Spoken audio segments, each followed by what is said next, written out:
സംസ്ഥാന സർവീസിലെ എല്ലാ ജീവനക്കാരുടെയും പൊതുസ്ഥലം മാറ്റത്തിന്റെ മാനദണ്ഡം 2017 സർക്കാർ ഉത്തരവിൽ വ്യക്തമാക്കുന്നത് പ്രകാരം സ്റ്റേഷൻ സീനിയോറിറ്റി അടിസ്ഥാനത്തിൽ നിയമനാധികാരി ഓൺലൈൻ ആയി നടത്തണം എന്നുള്ളതാണ്. എന്നാൽ കൃഷിവകുപ്പിലെ കൃഷി അസിസ്റ്റന്റുമാരുടെയും അസിസ്റ്റന്റ് കൃഷി ഓഫീസർമാരുടെയും പൊതുസ്ഥലം മാറ്റത്തിന് മാത്രം മറ്റൊരു വകുപ്പിലും മറ്റൊരു കാറ്റഗറിയിലും ഇല്ലാത്ത ചില മാറ്റങ്ങളുണ്ടായി. ഈ പരിഷ്കാരങ്ങൾ 2017 പൊതുസ്ഥലമാറ്റ ഉത്തരവിലെ പൊതുമാനദണ്ഡങ്ങൾക്ക് വിരുദ്ധമാണ്. 2017 പൊതുസ്ഥലമാറ്റ സംബന്ധമായ ഉത്തരവിൽ പറയുന്നത് നിയമനാധികാരി സ്റ്റേഷൻ സീനിയോറിറ്റി അടിസ്ഥാനത്തിൽ ട്രാൻസ്ഫർ നടത്തണം എന്നതാണ്. എന്നാൽ കൃഷി വകുപ്പിൽ മാത്രം ഈ രണ്ട് മാനദണ്ഡങ്ങളും പരിഷ്കരിച്ച് നിയമനാധികാരിക്ക് പകരം ജില്ലയ്ക്കുള്ളിലെ ട്രാൻസ്ഫർ ജില്ലാ ഓഫീസറും അന്തർ ജില്ലാ സ്ഥലമാറ്റം നിയമനാധികാരിയായ ഡയറക്ടറും നടത്തണമെന്നായി. ഈ പരിഷ്കരണത്തിലൂടെ പൊതുസ്ഥലമാറ്റം മറ്റൊരു വകുപ്പിലും ഇല്ലാത്ത രീതിയിൽ 2 ഘട്ടമായി നടപ്പിലാക്കുന്ന വിചിത്ര സാഹചര്യമുണ്ടായി. ഇതോടെ കൃഷി അസിസ്റ്റന്റുമാരും അസിസ്റ്റന്റ് കൃഷി ഓഫീസർമാരും 2 ഘട്ടത്തിൽ ട്രാൻസ്ഫറിന് അപേക്ഷിക്കണം എന്ന പരിതാപകരമായ നിലവന്നു. ഇതിലൂടെ 2017 ഉത്തരവ് ജീവനക്കാർക്ക് നൽകുന്ന അനേകം അവകാശങ്ങൾ കൃഷി അസിസ്റ്റന്റുമാർക്ക് മാത്രം നിഷേധിക്കുന്ന സാഹചര്യമുണ്ടായി.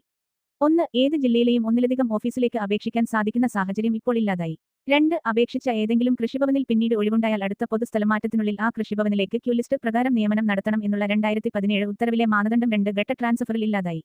ഇത്തരം ഒഴിവുകളിലേക്ക് സ്വജനപക്ഷപാതപരമായ ട്രാൻസ്ഫർ നടത്തുന്നു. 9 വർഷം മറ്റ് ജില്ലകളിൽ പൂർത്തിയായവർ ഇപ്പോഴും അന്യജില്ലയിൽ ജോലി ചെയ്യുമ്പോൾ ഭരണാനുകൂല സംഘടനയിലുള്ളവർക്ക് ഇഷ്ടമുള്ള സ്റ്റേഷനിൽ പെട്ടെന്ന് നിയമനം നൽകുന്നു. 3. അന്തർ ജില്ലാ സ്ഥലമാറ്റം ലഭിക്കുന്ന ജീവനക്കാരൻ സ്വന്തം ജില്ലയിലെത്തുമ്പോൾ ജില്ലയ്ക്കുള്ളിലെ ട്രാൻസ്ഫറിൽ ജൂനിയറായി പരിഗണിക്കപ്പെടുന്നു. ഇതാകട്ടെ സർവീസ് ചട്ടങ്ങൾക്ക് വിരുദ്ധവുമാണ്. 4. 2017 ട്രാൻസ്ഫർ മാനദണ്ഡങ്ങളിൽ അതിർത്തിയിൽ ജോലി ചെയ്യുന്ന പട്ടാളക്കാരന്റെ ഭാര്യയ്ക്കും ബുദ്ധിമാന്ദ്യം സംഭവിച്ച കുട്ടികളുടെ രക്ഷകർത്താക്കൾക്കും ഉൾപ്പെടെ 16 പരിഗണനീയ വിഭാഗങ്ങൾക്ക് മുൻഗണനകൾ നൽകിയിരുന്നു. എന്നാൽ ഇവർ ഇപ്പോൾ ജില്ല വിട്ടു പുറത്തു പോകേണ്ട സാഹചര്യമുണ്ടായിരിക്കുകയാണ്. ഇതുമൂലം സൈനികന്റെ ഭാര്യയും ബുദ്ധിമാന്ദ്യം സംഭവിച്ച കുട്ടികളുടെ രക്ഷകർത്താക്കളും മറ്റ് പരിഗണനീയ വിഭാഗങ്ങളും നിർബന്ധമായും ജില്ല വിട്ടു പോകേണ്ടിവരുന്നു. അവർക്കുള്ള മുൻഗണന സർക്കാർ ഉത്തരവിൽ മാത്രം പരിമിതപ്പെടുന്നു. 5. പൊതുസ്ഥലമാറ്റം 2 ഘട്ടമായി നടപ്പിലാക്കിയത് മൂലം അനേക ജില്ലയിലെ ജീവനക്കാർ അനാവശ്യമായി മറ്റു ജില്ലകളിലേക്ക് സ്ഥലമാറ്റത്തിന് അപേക്ഷ നൽകി ജില്ല വിട്ടുപോകേണ്ട സാഹചര്യമാണുള്ളത്. ഇതുമൂലം അനാവശ്യ ട്രാൻസ്ഫറുകളുടെ എണ്ണം കൂടുന്നു. 6. 2017 ഉദ്യോഗസ്ഥ ഭരണ പരിഷ്കാര വകുപ്പിന്റെ ഉത്തരവിൽ മാതൃജില്ലയിലേക്ക് അപേക്ഷിക്കുന്ന ജീവനക്കാർക്ക് മുൻഗണന നൽകണമെന്ന് നിർദ്ദേശമുണ്ട്. കൂടാതെ വിദൂര ജില്ലകളിൽ നിന്നും അപേക്ഷിക്കുന്ന ജീവനക്കാർക്കും മുൻഗണന നൽകണമെന്ന് നിർദ്ദേശമുണ്ട്.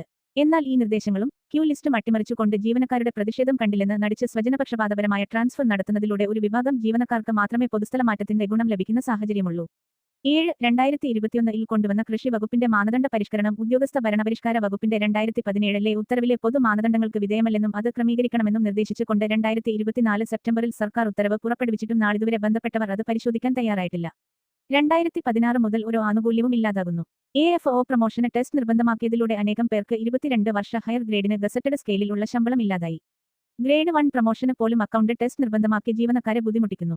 മറുവശത്ത് PSC തയ്യാറായിട്ടും സ്യൂട്ടബിലിറ്റി ടെസ്റ്റ് നടത്തുന്നതിനുള്ള നടപടിക്രമങ്ങൾക്ക് തുരങ്കം വയ്ക്കുന്നു. ജീവനക്കാരുടെ ഈ പ്രശ്നങ്ങൾ സുതാര്യമായി നടപ്പിലാക്കുന്നതിന് വേണ്ട സാഹചര്യം ഒരുക്കുന്നതിന് എല്ലാ ജീവനക്കാരും വസ്തുതകൾ മനസ്സിലാക്കി കള്ളനാണയങ്ങളെ തിരിച്ചറിഞ്ഞ് ശരിയുടെ പക്ഷത്ത് ഒറ്റക്കെട്ടായി നിലയുറപ്പിക്കണമെന്ന് ആഹ്വാനം ചെയ്യുന്നു.